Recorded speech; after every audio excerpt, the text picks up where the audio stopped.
जय जगन्नाथ जय पंचसखा। आज आम देखा महापुरुष श्री श्री अच्युतानंद दास को प्रथम मालिका 13 जन्म शरण।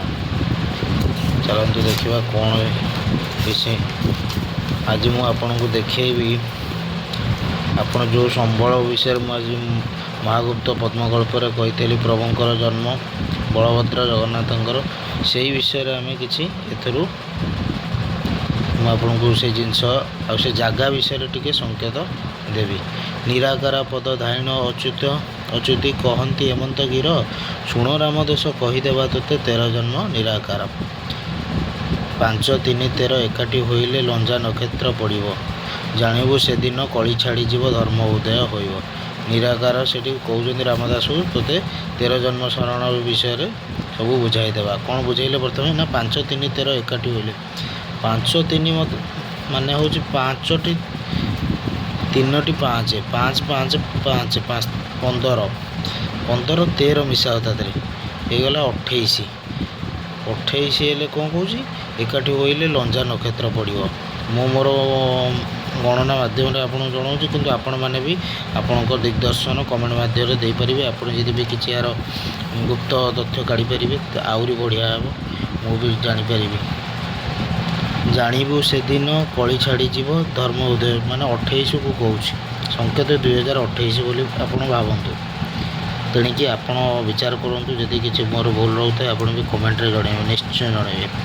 9 3 13 कामाक्षी बटरे उदय काल को चाह जानबू से दिन आंबर उदय क्षेत्रीय जुदिवाप 9 3 13 9 कहले 9 3 + 13 9 3 12 13 25 कामाक्षी बट प्राचीकूले कामाक्षी बट उदय काल को चाह जानबू से दिन आरंभ हो ये 25 अंक कौच माने 2025 हो पारे क्षेत्रीय जुदिवाई गति आंबर बिल वृक्ष थी युवा काले नाश जीव गति आमर बिल वृक्ष थी किसी संकेत देते से जगह पाखे जे रोचे से जिनस जानीपर से गुप्त भक्त ही जानीपर। बारिकारी करमंगा जे 3 नारंग नाश हो ध्रुव ध्रुव से 3 जो करमंगार 3टा नारंग से नाश हो केतन उड़ीब कामाक्षी बटने महायज्ञ हेब जय से आमर कामाक्षी बटरे यज्ञ महायज्ञ हेब बाना उड़ीब क्रंच पातांजलि गुरु होइतिबे सचिदानंद गोसाई देखो गुरु किए होइतिबो भी देइछन्ति सब संकेत गोटे गोटे देइछन्ति जी विषय टी जापर कमेंट माध्यम टी जनइब। बेनी रूप हेबी विद्या न पढ़ी सर्व विद्या परापत जगन्नाथ श्रेष्ठ भ्राता नाम हेब मो पितु नाम संतत मो भाई ना कौन हम पिता ना कौन हम पाठ कौन पढ़ी सब कहीदे भक्त स्थिर हो न रे कई सूक्ष्म आश्रम सार द्वितीय अयोध्या पुरी प्रकाशिव रघुनाथ विहार से दिन एपुर उत्कल नगर रासस्थली हो गुपतु गुपत राहस लगे सर्वम्लेच्छ नाश ध्रुव। कौन कौन तर जन्म मध्यम सब गोटे गोटे हो चलो प्रथम द्वितीय से सब कही जाऊँगी आउ कहते म्लेच्छ माने पापी भी नाश ध्रुव ध्रुव माने सत्य आसवे अनंत देखुव सत्य कामाक्षीर 10 डाल सत्य उपजीव पाप नाश जीव उत्कले होइबे मेल आसवे अनंत शेष किए आसवे यही मुख्य पॉइंट आसवे अनंत देखुवे सत्य अनंत आसवे देखुवे सत्य कामाक्षीर 10 डाल सत्य उपजीव पाप नाश जीव उत्कले होइबे मेल ऑलरेडी प्रभु से आसी सारे आसिक से कार्य सारी सारी तथापि 2 वर्ष खंडे हो चली 26 मसीहा 24 कि 23 से आसी सारी से जगह को आपन टी अनुसंधान करूँ। सत्यर अनंत पंचाक्षर स्थित ग्राम नाम मोर ध्रुव जानबू तू राम आसिले पहुँचले देखू कलकी देव से जानबू जिते बड़े से जगह से पहुँचे जानबू से कलकी देव से सांगे पहुँची सारे अनंत पुरुष 23 मसीहा कथा मुझे कहूँ आपन टिके बुद्धि लगातु 23 हो पारे कि 24 हो पारे मोर मन ना कि 2-3 वर्ष तलर कथा हो सारी वर्षा 7 दिन मिसाई हेनी 5 एकादश दे ठिकଣା बेला को ठकीजे सर्वे आउ न रे कहीं कौन कह वर्षा 7 दिन मिसाई हेनी 5 7 + 5 12 एकादश दे 12 + एकादश 11 23 ମସିହା 12/11 ହଁ 23 ଠିକଣା ବେଳକୁ ଠକିଯିବେ ସର୍ବେ ଆଉ ନ ରହିବେ କି ଠିକ୍ ଠିକଣା ବେଳକୁ ଜାଣିପାରିବେନି। ସୁତିକ୍ମ ଆଶ୍ରମ ନିତ୍ୟ ସ୍ଥଳୀ ଧାମ ବେଦଧ୍ୱନି ଉପୁଜିବ ମୋ ଦେହେ ବିଶ୍ରାମ କରିବେ ଠାକୁର ଶୁଣିତା ତୁ ବାବୁ ରାମ। ଏଇଠି ଟିକେ ଲାଇନ୍ଟାକୁ ଟିକେ ଭଲକି ବୁଝନ୍ତୁ। ମୋ ଦେହେ ବିଶ୍ରାମ କରିବେ ଠାକୁର, ଠାକୁର ମୋ ଦେହରେ ରହିବେ। ମାନେ ଯେଉଁ ଲୀଳା କୁହନ୍ତିନି କଳା ପ୍ରକାଶ ହେବା, ଠାକୁର ଆସି ତାଙ୍କ ଦେହରେ ରହିବେ। ବୈରାଗୀ ଅନ୍ତରେ ଚାଟୁ ପଟାନ୍ତରେ କାହା ଆଗେ ନ କହିବୁ, ଠିକଣା ବେଳରେ ମୁଁ ହିଁ ମୂକ ଥିବି କାହାକୁ ଚିହ୍ନା ନ ଦେବୁ। ଠିକଣା ବେଳରେ ମୁଁ ମୂକ ଥିବି ମାନେ ମୁଁ ଚୁପ୍ ଥିବି, କାହାକୁ ତୁ ନ କହିବୁ। ସତ୍ୟ ସନାତନ ଧର୍ମଙ୍କର ନାମ ଅନନ୍ତ ଗୋପାଳ ଜଇଁ ଗଞ୍ଜା ସହରରେ ପ୍ରାପ୍ତ ହୋଇବ ଅନନ୍ତ ଭକ୍ତ ବୁଧେ। ଗଞ୍ଜା ସହର କଥା କହିଛନ୍ତି ବା ଗଞ୍ଜାମ କଥା କହିଛନ୍ତି, ସେଠି ଯିଏ ଅନନ୍ତ ଭକ୍ତ ଥିବ ତାଙ୍କୁ ବି ପ୍ରାପ୍ତ ହେବ। ଏସବୁ ଗୁପ୍ତ ଜିନିଷ ଏତେ ସହଜରେ ଆପଣ ତାକୁ ପାଇବେନି, ମୁଁ ବି ପାଇବିନି, ମୁଁ ବି ଅଧମ। ଯାହା ଟିକେ ଟିକେ ପାଉଛି ଆପଣଙ୍କୁ ଜଣାଉଛି। ଅଜ୍ଞାନୀ ବାରଙ୍ଗ ଜାଣି ନ ପାରିବ ଆତ୍ମଜ୍ଞାନ ହରାଇବ, ଠିକଣା ପାଇଲେ ଗୁରୁ ସେବା କରି ପୁଣି ବିସ୍ତାର ହୋଇବ।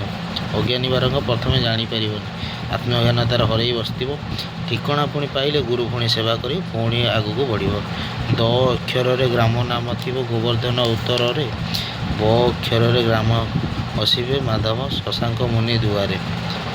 ଦ ଅକ୍ଷର ଗ୍ରାମ ମୋତେ ଲାଗୁଛି ଦେକୁରି, ଆପଣ ଟିକେ ସନ୍ଧାନ ଲଗାନ୍ତୁ। ବ ଅକ୍ଷର ମୁଁ ଟିକେ କହିପାରୁନି, ଆପଣ ଚେଷ୍ଟା କରନ୍ତୁ ଯଦି କେଉଁଠି ଗାଁଟା ଆସିଥିବ ବସିଥିବ। ବ ଅକ୍ଷର ଗ୍ରାମରେ ବସିବେ ମାଧବ, ଲକ୍ଷକେ ଭକତ ମେଳ ହୋଇଯିବେ ବେଳ କାଳି ଜାଣି ମୋର। ଲକ୍ଷ ଭକ୍ତ ସେଠି ମେଳ ହୋଇଯିବେ। ବ ଅକ୍ଷର ହୁଏତ ବାଲିଚନ୍ଦ୍ରପୁର ହେଇପାରେ, ବାଲିପଡ଼ା ଗ୍ରାମ ପଞ୍ଚାୟତ ହେଇପାରେ, କିଛି କିଛି ସଂକେତ ଆପଣ ଟିକେ ଠାରଗାରରେ କୁହନ୍ତୁ। କ ଅକ୍ଷର ଗ୍ରାମରେ ଦେବସଭା ହେବ ପ୍ରଭୁ ଯିବେ ଛତିଆର, ପ ଅକ୍ଷର ଗ୍ରାମରେ ଶବରପଲ୍ଲୀରେ ଗୋପୀନାଥ ଜଇଁ ଥିବେ। ଆପଣ ଯଦି ଏଇ ଜାଗାଗୁଡ଼ାକୁ ଟିକେ ଜାଣିପାରୁଥିବେ ଟିକେ କମେଣ୍ଟ ମାଧ୍ୟମରେ କହିବେ ଏଇ ଅକ୍ଷର କେଉଁ ଜାଗା। ଠିକଣା ବେଳକୁ ପ୍ରଭୁ ବାହାରିବେ ଜଣ ଦର୍ଶନ କରିବେ। ଠିକଣା ବେଳରେ ଯେତେବେଳେ ପ୍ରଭୁ ବାହାରିବେ ଜଣେ ଦର୍ଶନ କରିବେ। କିଏ ସେ ଦର୍ଶନ କରିବେ ଏତେ ଗୁପ୍ତ କଥା ତ ଲେଖା ହେଇନି। ଯାହା ପ୍ରଭୁ ଓ ପ୍ରଭୁଙ୍କର ଆଶ୍ରିତ ଯିଏ ହେଇଥିବେ ସେ ଚେତୁଆ ଭକ୍ତ ସେଇମାନେ ଜାଣିପାରିବେ। ଭାର୍ଗବୀ ତୀରରେ ମହାଦୁଃଖୀ ଘରେ ମୋର ଭକ୍ତ ଜନ୍ମ ହେବ। ଭାର୍ଗବୀ ନଦୀ ତୀରରେ କ'ଣ ମହାଦୁଃଖୀ ଘରେ, ବହୁତ କଷ୍ଟ ଦୁଃଖରେ ରହିଥିବ, ତା ଘରେ ମୋ ଭକ୍ତ ଜନ୍ମ ହେବ। କ୍ଷେତ୍ର ପିତା ନାମ ହୋଇବ ତାହାର ଜନ ନ ଚିହ୍ନିବେ ଧ୍ରୁବ। ଲୋକ ଚିହ୍ନି ପାରିବେନି, ପିତା ନାମ କ୍ଷେତ୍ର ହେଇଥିବ। ଅଢ଼ଙ୍ଗ ପ୍ରଗାନା ବେନୁ ପଡ଼ା ସୀମା, ନୀଳାଦ୍ରି ଦାସର ଗାଦି ପାଞ୍ଚନି ଦେବ ଜନମ ଲଭିବେ ଏ ବାଣୀ ଅଟେ ପ୍ରସିଦ୍ଧି। ଅଢ଼ଙ୍ଗ ପ୍ରଗଣା ବେନୁପଡ଼ା ସୀମା, ନୀଳାଦ୍ରି ଦାସର ଗାଦି ସେଠି ଅଛି, 5 ଦେବ ଜନମ ଲଭିବେ ଏ ବାଣୀ ଅଟେ ପ୍ରସିଦ୍ଧି। ଆପଣ ଏଇ ଲାଇନ୍ ଟିକେ ଯଦି କିଛି ଟିକେ ଟିକେ ବୁଝିପାରିବେ କମେଣ୍ଟ ମାଧ୍ୟମରେ ଟିକେ ଟିକେ କହିବେ ଏ ଜିନିଷଟି। ସେଇ ଏରିଆର ଲୋକ ଯଦି ବି ଥିବେ ସିଏ ବି କିଛି କିଛି ଜାଣିପାରିବେ। ଜ୍ଞାନୀ ଗୁଣୀ ଭକ୍ତ ଯିଏ ଥିବେ ଟିକେ କମେଣ୍ଟ କରୁଥିବେ, କାରଣ ମୁଁ ସକ୍ଷମ ନୁହଁ ଏ ଜିନିଷକୁ ସବୁ ଇଏ କରିପାରିବା। ଯାହା ଟିକେ ଟିକେ ଆସୁଛି କହିପାରୁଛି। ସାରଙ୍ଗ ଯୋଡ଼ିର ଅନ୍ତର୍ବେଦୀରେ ହରିଦାସ ଭକ୍ତ ମୋର, ବୁଢ଼ା ବର ହୋଇ ରହିବ ସେ ସ୍ଥାନେ ତାକୁ ନ ଚିହ୍ନିବେ ନର। କହିଲେ କ'ଣ ନା ସାରଙ୍ଗ ଯୋଡ଼ିର ଅନ୍ତର୍ବେଦୀରେ ହରିଦାସ ଭକ୍ତ ମୋର, ବୁଢ଼ା ବର ହୋଇ ରହିବ ସେ ସ୍ଥାନେ ତାକୁ ନ ଚିହ୍ନିବେ ନର। ଏଇ ଯେଉଁ ପଦଟିକୁ ଆପଣ ଭଲ ଭାବରେ ବୁଝନ୍ତୁ। ସାରଙ୍ଗ ଯୋଡ଼ି କେଉଁଠି? ଅନ୍ତର୍ବେଦୀରେ ବସିଛନ୍ତି ହରିଦାସ ଭକ୍ତ ମୋର କହିଛନ୍ତି। ପୁଣି ପ୍ରଥମ କହିଲେ ନା ସେପଟେ ଆମେ ଏଇଠି ପଢ଼ିଲେ ଯେ ମୋ ଦେହେ ବିଶ୍ରାମ କରିବେ ଠାକୁର ଶୁଣିତା ତୁ ବାବୁ ରାମ। ଟିକେ ବୁଝିକି ଆପଣ ଅନୁଭବରେ ଭାବନ୍ତୁ। ଭକତ ଭାବରେ ସେଇଠୁ କ'ଣ କହିଲେ? ବୁଢ଼ା ବର ହୋଇ ରହିବ ସ୍ଥାନ, ବୁଢ଼ା ବର ହେଇକି ଥିବ ତାକୁ କେହି ପାଖରେ ଲୋକ ଦେବି ଚିହ୍ନି ପାରିବେନି। ଭାବନ୍ତୁ ସେ ଲୋକ କିଏ, ସେ ଅନନ୍ତ ପୁରୁଷ କିଏ, ଆପଣ ଟିକେ ପତା ଲଗାନ୍ତୁ। ଜ୍ଞାନୀ ଗୁଣୀ ଭକ୍ତ ଏଇ ହେଉଛି ମୁଖ୍ୟ ଜିନିଷଟା, ଆପଣ ବୁଝନ୍ତୁ। ଏଇଠି ଦେଇଦେଲେ ଭକତ ଭାବରେ ଉତ୍ତର ହୋଇବ ଦେହ ଜ୍ଞାନ ମନ ଥିବ, ଭଗିନୀ କୂଳରେ ଲକ୍ଷ୍ମୀ ପ୍ରାପ୍ତି ହେବ ଏ ବାଣୀ ଯେ ରାମଦେବ। କ'ଣ କହିଲେ? ଭକତ ଭାବରେ ଉତ୍ତର ହୋଇବ, ଦେହ ଜ୍ଞାନ ମନ ଥିବ ସବୁ। ଭଗିନୀ କୂଳରେ ଭଉଣୀ କୂଳରେ କିଏ ଜନ୍ମ ହେବେ? ଲକ୍ଷ୍ମୀ ପ୍ରାପ୍ତି ହେବେ। ଏଇଟା ବି ମନେ ରଖନ୍ତୁ ସଂକେତ। ଭଉଣୀ କୂଳରେ ତାଙ୍କର ଲକ୍ଷ୍ମୀ ପ୍ରାପ୍ତି ହେବେ ଏ ବାଣୀ ଯେ ରାମ ଧ୍ରୁବ ସତ୍ୟ। ସଖା ଜାତ ମୋର କାମାକ୍ଷୀ ବଟର ଅନ୍ତରାଳ ଦିଗେ ରହିବ। ସଖା ମୋର ଜାତ ହୋଇଥିବ କେଉଁଠି? ନା କାମାକ୍ଷୀ ବଟର ଅନ୍ତରାଳେ। ବ୍ରଜବାସୀ ପ୍ରେମ ନିତ୍ୟ ମାନେ ପ୍ରାଚୀ କୂଳେ ବ୍ରଜବାସୀ ପ୍ରେମ ନିତ୍ୟ ଆରମ୍ଭିବ ତାକୁ ନ ଚିହ୍ନିବେ କି।